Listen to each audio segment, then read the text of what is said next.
Berarti atau seperti Edi selalu di hati kan juga belajar. oh iya, sama. Biasalah kalau mengikuti diklat atau workshop itu kan tidak dalam durasi yang selama ini, begitu. Tetapi kok ini kok durasinya kok 9 bulan. Setelah saya yang mendengar yang dari angkatan 1, 2, 3 dengan durasi 9 bulan itu, iya saya memang justru penasaran. Oke, diklat atau iya, mengandung kan? Ya. Kayak bayi mau dilahirkan toh. Iya. Itu awalnya berarti tantangan itu ya.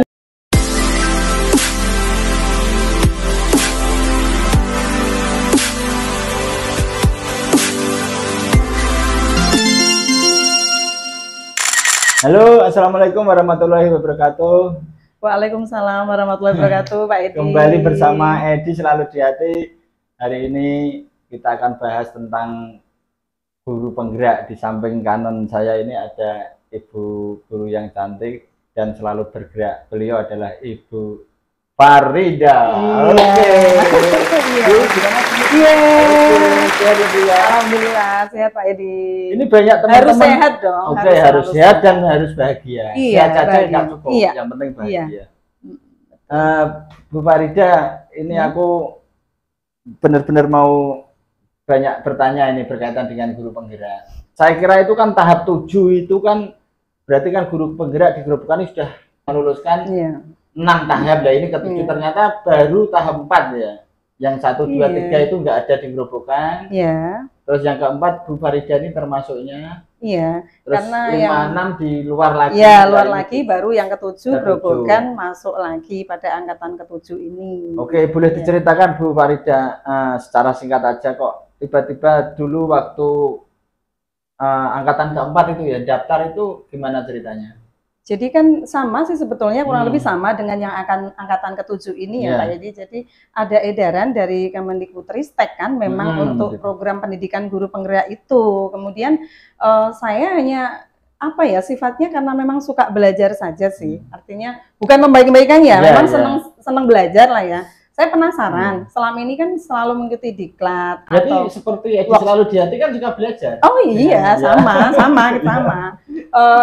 Biasalah kalau mengikuti diklat atau workshop itu kan tidak dalam durasi yang selama ini, begitu. Tetapi kok ini kok durasinya kok 9 bulan. Setelah saya yang mendengar yang dari angkatan 1, 2, 3 dengan durasi 9 bulan itu, iya saya memang justru penasaran. Oke, diklat atau mengandung kan?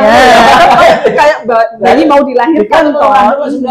Itu awalnya berarti tantangan itu ya. Iya, justru saya tantangan, saya ingin tahu konten di dalamnya nanti seperti apa, saya mau diapakan. Kok sampai 9 bulan? Kok sampai 9 bulan? Terus jadi, akhirnya mendaftar. Iya, tidak ada tendensi yang lain kecuali saya pengen belajar saja dan penasaran dengan konten dari diklat ini, program pendidikan ini. Begitu. Ya, berarti 9 bulan. Kemudian daftar, diterima ya? Iya. Gini. Tapi prosesnya coba diceritakan. Mudah atau sulit itu? Iya. Pendaftar itu tidak langsung diterima ya Pak Edi ya. Jadi kita mulai dari upload berkas, kemudian mengupload esai juga, ada dukungan dari kepala sekolah dan segala macam kelengkapan untuk yang awal administrasi itu pun juga sudah disaring lagi begitu. Nanti setelah itu baru kita ada semacam tes bakat skolastik itu juga ada. Kemudian setelah lolos lagi kita simulasi mengajar. Setelah lolos lagi baru kita wawancara. Setelah itu baru ditetapkan kita menjadi seorang peserta dari program pendidikan guru penggerak. Jadi tidak menjadi peserta baru. Betul. Jadi saya pun waktu itu ketika step by step, tahap demi tahap yang seleksi itu saya ikuti, saya ya mengalir saja begitu. Tetapi tetap tidak boleh kita itu abai ya, maksudnya nggak bangke enggak, tapi tetap kita ya prepare, kita ikuti lah ya apa yang ketentuan dari sana begitu. Berarti kalau dilihat dari tahapannya tadi, berarti pada saat angkatannya Bu Farida itu ada yang tidak lulus juga ya? Tetap ada, ada. Jadi sampai kemudian di Grobogan ada sekitar 138 atau berapa itu tetap ada yang tidak lolos karena memang kami sendiri di sekolah saya pun juga lebih dari 1 sebetulnya yang mendaftar, tapi karena kebetulan saja sih kebetulan saya mengatakannya kebetulan saya lolos itu sendiri. Perjalanan dari diklat yang dilakukan Bu Farida ini sudah berapa bulan ini dari mulai pendaftaran? Jadi saya Kalau pendaftarannya kan sama seperti ini yang Maret. tahun kemarin itu bulan Maret nih, sampai kemudian di pengumuman, kemudian mulai diklat awal itu sekitar pertengahan Oktober. Pengertian Oktober tahun kemarin ya? Iya, tahun kemarin. Kemudian ternyata konten di dalam LMS itu bagus sekali. Jadi maaf Pak Edi, bukan saya membaik-baikan karena kebetulan saya sudah calon guru penggerak, tidak. Tetapi tidak ada yang tidak membawa manfaat ketika kita sudah terjun di dalamnya. Dari Oktober ya? Oktober sampai sekarang kan sudah Oktober, November, Desember, Januari, Februari, Maret. Itu ganggu nggak dalam proses pembelajaran Ibu Farida? Pembelajaran diklat yang ngajar kan itu. Nanti Iya. cara pembagian waktunya gimana? Nah, itu manajemen waktu itu memang betul-betul yang kita itu harus betul diperhatikan. Artinya begini, maaf, ketika mungkin kita guru biasa saja, tidak ada tambahan tugas lain, mungkin kita fokusnya di guru penggerak, mungkin kita bisa maksimalnya on time dengan tugas-tugas. Tetapi karena memang secara pribadi, saya ada tugas tambahan di sekolah, dan tupoksi mengajar, tupoksi saya utama kan di sekolah. Tugas utama di rumah juga. Dan tugas di rumah ibu juga, rumah ibu rumah tangga juga, pasti. Baby sister. Iya, makanya harus harus pandai-pandai membagi waktu gitu, karena memang nun sewu, kegiatan di sekolah maraton, di rumah juga akan maraton, kemudian kegiatan di guru penggerak sendiri itu juga maraton, karena setiap hari kita ada penugasan. Kecuali hari Minggu kita bisa free, begitu. Tapi online terus ya? Iya, LMS-nya jalan terus, ada 3 modul itu. Tapi ada durasi ketemuan apa setiap sebulan 2 bulan? Oh pasti, dari setiap submodul itu, kita pasti ada ketemu dengan fasilitator melalui Jimit. Kemudian dengan teman-teman diskusi, forum diskusi dengan teman-teman calon guru penggerak yang lain juga melalui Jimit. Kemudian Vicon dengan instruktur juga ada melalui Jimit. Setiap submodul itu ada pertemuan seperti itu. Jadi tatap muka maya. Yang langsung nggak ada? Yang langsung itu adalah pendampingan yang lokakarya. Pendampingan setiap itu. Berapa bulan lokakarya?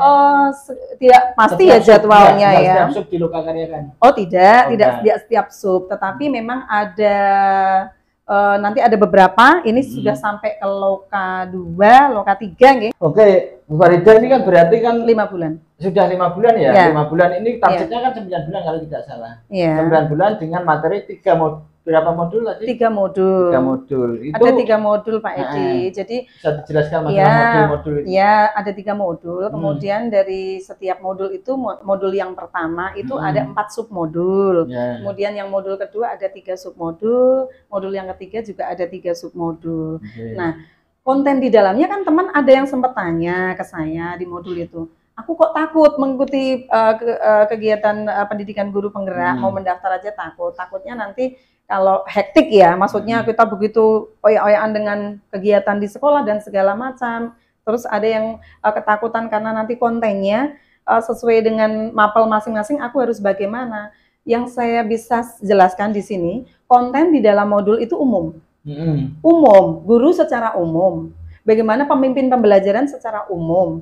Bagaimana kita menjadi pemimpin pembelajaran yang baik. Bagaimana kita memberikan treatment yang baik untuk anak-anak, rekan sejawat, kita menjadi stakeholder, berhubungan dengan stakeholder dengan yang baik, dengan kepala sekolah, bahkan kita membentuk komunitas praktisi, bagaimana kita bisa berkreasi dengan pihak-pihak lain, bagaimana kita bisa memanage sekolah sebagus mungkin. Isinya modul seperti itu. Iya, banyak sekali luas bagaimana budaya positif. Berarti membuka membuka pikiran, membuka wawasan kita. Bagaimana kita bisa menerapkan pembelajaran berdiferensiasi itu juga masuk di dalamnya. Satu hal yang baru yang saya temukan itu di pembelajaran berdiferensiasi yang kemarin itu tidak kita laksanakan di kurikulum 2013 karena memang kalau kemarin maaf saya juga INAS Instruksi Nasional 2013 ya.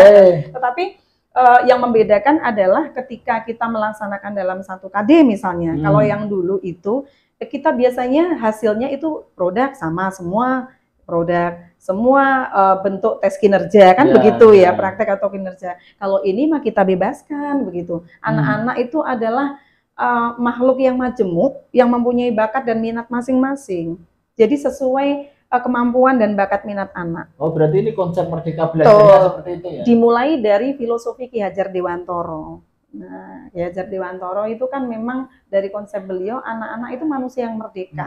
Mereka harus mendapatkan kemerdekaannya gitu, tanpa mengganggu apa yang mereka harus dapatkan, hak mereka begitu sebagai anak. Jadi belajar sambil bermain, malah bermain sambil belajar gitu. Intinya itu kan kalau mungkin diterapkan di SMP, SMA, anak-anak yang sudah potensial kelihatan kan gampang. Kalau di anak SD di desa itu kan anaknya suka lari-lari, itu gimana itu? Ya enggak apa-apa, bisa saja kita belajar sambil lari-lari gitu. Iya dong. Bukan belajar sambil bermain kok, justru bermain sambil belajar. Bermain sambil belajar. Iya, jadi anak-anak kita bawa aja. Ini tantangan di guru SD nih, lebih sabar lagi ya. Iya, malah sebetulnya asik sih. Jadi kalau memang belum tahu konten di dalamnya, apa sih gitu. Tetapi kalau sudah masuk di dalamnya, it's really enjoyable. Sangat challenging, menantang, dan sangat menyenangkan begitu. Jadi yang saya banyak wawasan, banyak teman juga terbuka lah. Selama ini kan banyak guru yang taunya ngajar terus pulang, paling mampir beli sayuran, pulang kan di situ biasanya. Pak Edi nun sewu, kalau yang seperti itu saya tidak bermaksud bagaimana ya, tetapi kan kita tidak bisa terus berada di zona nyaman kan. Betul. Sekarang kita revolusi industri 4.0. Anak-anak semakin pintar. Kalau anak-anak semakin maju, kritis dan pintar, tetapi yang menggiring anak-anak tidak mengupdate dan mengupgrade dirinya, kompetensi, bagaimana kita bisa menuntun mereka. Betul. Yuk dengerin nih teman-teman, ini dengerin guru penggerak main poinnya gitu. Jadi maksudnya jangan nyaman-nyaman banget. Iya, karena hidup harus manfaat. Gitu. Belajar sepanjang hayat. Iya, apalagi kita sebutannya guru profesional. Iya, sesuai tunjukkan. Berarti untuk gelombang 7 segera mendaftar. Lah ini gini Bu Farida. Saya ini kan sudah terlanjur daftar pengajar praktek ini. Tak apa dong. Apa ya? Your style is Tapi juga, karena saya juga tertantang gitu loh, maksudnya tertantang, cobalah tak pengajar praktek, tiba-tiba ada teman yang coba Mas Edi kan sudah ya maksudnya banyak komunitas apa coba di. Tapi kemarin isinya juga lumayan tertantang, itu dari situ juga memang ada tantangannya. Dan ketika sudah masuk kita punya tanggung jawab, iya harus lulus. Betul. Gitu. Tanggung itu tuh maksudnya pertama kita harus fokus. Iya, pokoknya kita maksimalkan. Fokus, kita maksimalkan, kita selesaikan. Iya, kita selesaikan. Tolong.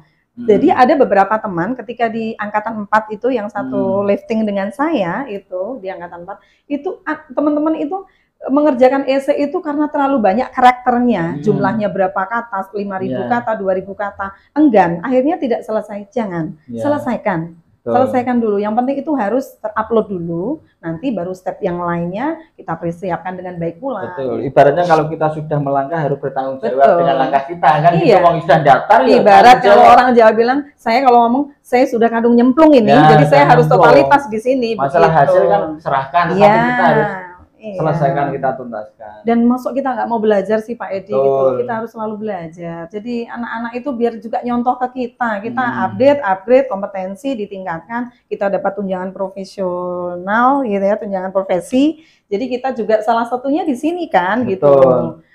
Nah ini kan saya juga upaya belajar saya sekarang ini kemarin dapat wangsit itu. Wah, ikut bikin konten lah. Ini kan saya belajar sama Bu Farida, ketika lupa nanti kan tinggal buka karena itu tidak bisa abadi ya. Iya, jadi lupa karena data abadi belajarnya bisa nanti tinggal buka-buka lagi. Iya. Yes. Terus Bu Farida, ini berarti rencananya 3 bulan lagi ya? Insya Allah. Ini sudah masuk modul ketiga ini. Dan ini Bu Farida kan sudah dengar ini bahwa ada Permendikbudristek 40 tahun 2021 tentang penugasan guru menjadi kepala sekolah.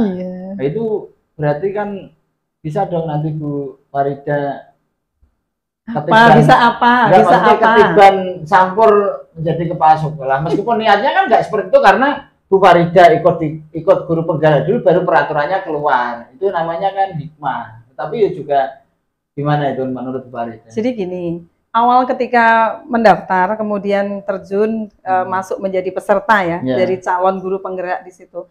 Saya tidak tahu sama sekali akan ada Permendikbudristek Iya, yang seperti memang itu belum sama keluar. sekali. Meskipun saya masih ingat banget ketika ada seminar yang PGRI implementasi Merdeka Belajar, saya masih ingat waktu itu sempat dibahas. Ada seorang penanya ya mengatakan, apakah betul nanti guru penggerak itu akan dijadikan kepala sekolah dan pengawas ini? Saya tidak akan menanyakan itu. Saya berpikir kenapa sih menanyakan itu? Iya. Boleh lah ya mungkin, tapi kalau saya tidak akan menanyakan itu. Why? Kita ketujuan utama dulu apa sih gitu loh. Kalau tujuan utama kita belajar, tidak usah memikirkan yang lain. Tetapi kalau nanti yang lain mengikuti, ya biarkan mengalir. Iya. Gitu. Itu saya seperti itu. Jadi nanti kalau ada misalnya rekrutmen atau apapun dalam bentuk bagaimanapun, ya kita ikuti saja. Betul. Begitu. Karena kalau niatnya belajar, Iya. yo cita-citanya belajar ya pengen pinter. Pinternya buat manfaat gitu kita. Iya. Karena ilmu yang bermanfaat itu kan yang dibawa kita nanti. Iya. Salah satu amal ibadah kan ya. Betul. Ilmu yang bermanfaat tadi. Dan nanti insya Allah ilmunya Bu Farida juga bermanfaat nih buat saya. Pak Edi. Iya, buat saya. Buat saya sendiri juga lah ya. Termasuk ada motivasi-motivasi tadi buat untuk menyelesaikan itu. Harus. Iya, itu Harus. buat teman-teman harus. Kita itu ada sudah satu ya, melangkah, ada satu kata kunci. Apalagi saya lelaki, harus punya lebih tanggung jawabnya. Oh iya, Bapak lelaki ya? Begitu melangkah harus tanggung jawab. Iya. Karena di belakang ada anak istri. Iya. Yang selalu mendorong. Terus mendorong terus ya. Satu kata kunci yang selalu saya pegang itu Pak Edi, saya harus konsisten. Apapun itu harus konsisten. Komitmen konsisten. Iya. Dan ini tadi saya juga makdek gitu. Saya ada poin dari Bu Farida kemarin yang kita janjian Selasa. Saya juga begitu, ya jadi dong, wah langsung oke, aku langsung klik, berarti komitmen dan konsistennya sama gitu loh. Karena saya yang saya satu pegang visi selama, ya, ya saya satu pegang visi. berteman itu. Dan itu pertemanan itu seleksi alam Bu Farida. Ketika kita sudah 1-2 kali nggak komitmen, nggak konsisten, biasanya sudah tidak satu frekuensi dan nanti akan terpisah sendiri. Terpisah sendiri. Oke, Bu Ada Farida, ini apa ya? Ya sebagai tambahan saja lah. Ada hal unik juga. Kalau dulu itu kan di sekolah biasa kita mengenalnya ada semacam tata tertib gitu ya, aturan gitu. Tata tertib itu datangnya dari atas. Anak-anak melaksanakan apa aturan atau peraturan atau tata tertib. Kalau ini nanti kita sudah biasakan dengan budaya positif membuat sebuah kesepakatan yang membuat itu anak-anak justru. Itu kayaknya yang kakak 13 juga sudah gitu.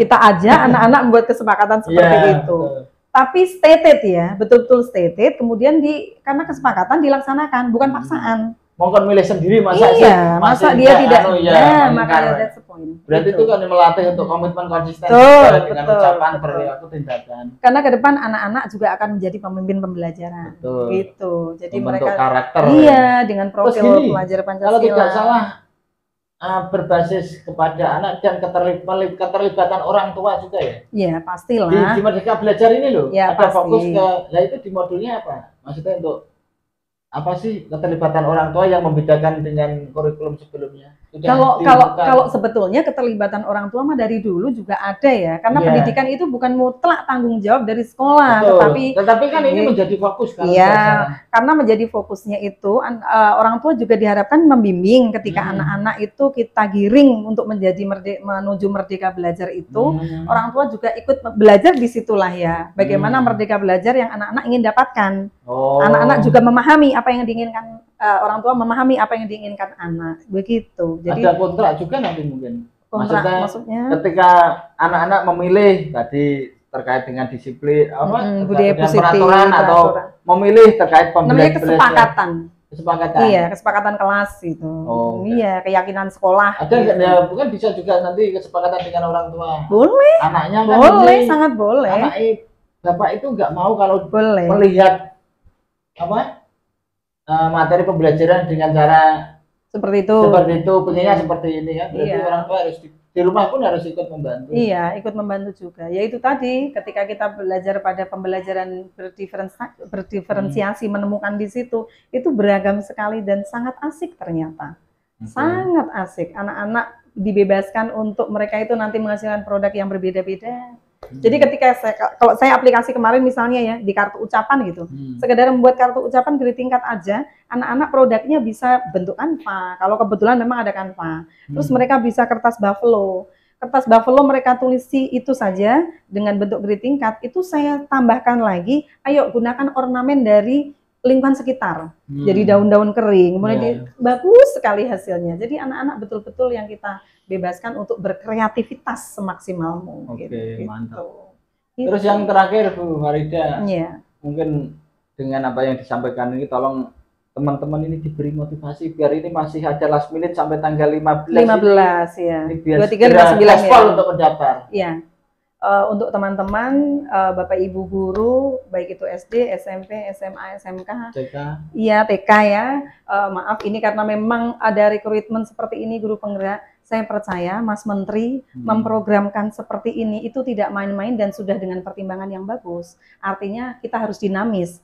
Monggo Bapak Ibu dari guru TK, SD, SMP, SMA, SMK segera mendaftar saja. Jangan lupa esainya diisi dengan betul, diisi dengan sebanyak-banyaknya. Kita kembangkanlah jawaban kita sesuai dengan pengalaman pribadi kita. Karena nanti di kegiatan wawancara, esai itu akan ditanyakan. Semua yang kita tulis itu yang akan ditanyakan oleh pihak penanya dari sana, dari P4TK Bahasa. Bertanggung jawab atas jawabannya. Iya, karena tidak boleh plagiat. Iya. Mending jujur saja cerita apa adanya. Oh iya, karena kemarin ketika ada yang copy paste itu pun tidak lolos. Artinya apa? Plagiarism checkernya di sana juga berjalan, begitu. Iya, dan digunakan. Monggo nanti dari pihak sana akan menilai sendiri, tetapi kita niati dengan baik. Mari Bapak Ibu, kita itu menjadi pendidik yang ngemong, yang among, yang memajukan diri sendiri untuk membawa kemajuan untuk anak-anak. Jadi kalau anak-anak nanti menjadi bagus karakternya,